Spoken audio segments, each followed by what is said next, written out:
Baby Zach. Hello.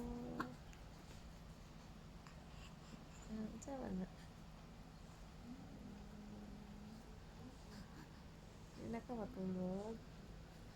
Hey, Zach. Zachary. Zachary. Zachary.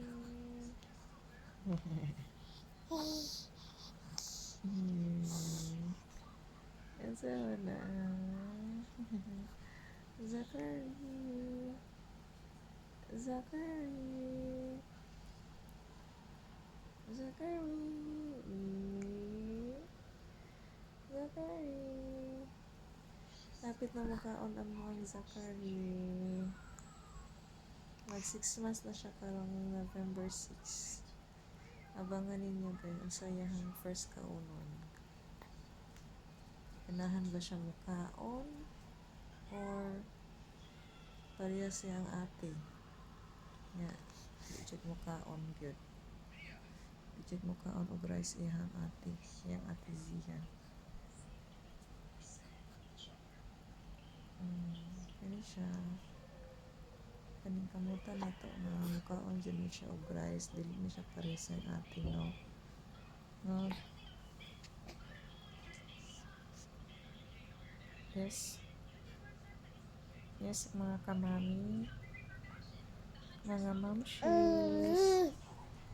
Mga mamshies. Ang say suggestion mo sa maayong kaunon ano niya.